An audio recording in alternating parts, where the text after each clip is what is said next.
विद्यार्थ्यांवरती झालेल्या लाठीचार्जवरनं तात्काळ सुनावणी घेण्याच्या मागणीसाठी सुप्रीम कोर्टाला विनंती करण्यात आली, पण सरन्यायाधीशांनी तात्काळ सुनावणीला नकार दिला. तसंच लाठीचार्जचे व्हिडिओ पाहण्यासाठी वेळ नसल्याचं म्हटलं.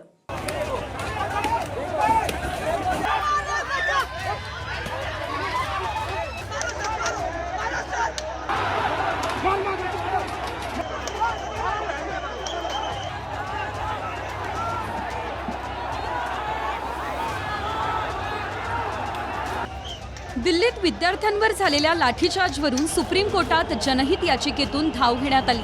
आंदोलक विद्यार्थ्यांकडून याचिकाकर्त्यांचे वकील नरेंद्र मिश्रा यांनी तात्काळ सुनावणी करण्याची विनंती केली आणि पोलिसांच्या लाठीचार्जचा मुद्दा उपस्थित केला. लाठीचार्जचे व्हिडिओ दाखवण्याची परवानगी मागितली.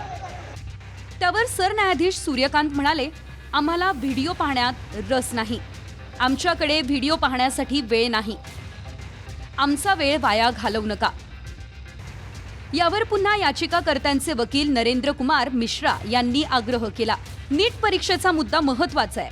विद्यार्थ्यांवर हिंसाचार झाला आणि त्याचे हे व्हिडिओ आहे. त्यावर सरन्यायाधीश परत म्हणाले, खूप खूप धन्यवाद. तुमचा आणि आमचा वेळ वाया घालवू नका.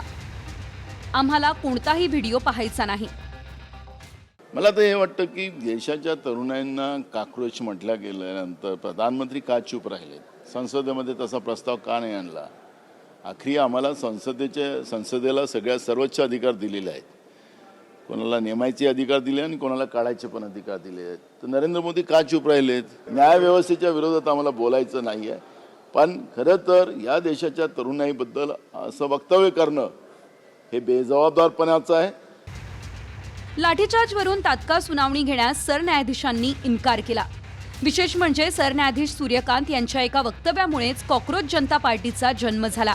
15 मे रोजी एका खटल्याची सुनावणी सुरू होती. त्या दरम्यान सरन्यायाधीश म्हणाले की समाजात असे काही झुरळांप्रमाणे तरुण आहेत, ज्यांना रोजगार मिळत नाही किंवा व्यवसायात स्थान मिळत नाही. त्यापैकी काही मीडिया, काही सोशल मीडिया आणि RTI कार्यकर्ते बनतात आणि व्यवस्थेवर हल्ले करतात.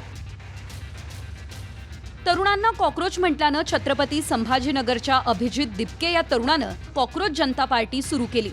हेच कॉक्रोच दिल्लीत आल्यात, राजधानीत ठाण मांडून बसल्यात आणि संसदेच्या वेशीपर्यंत धडकही दिली.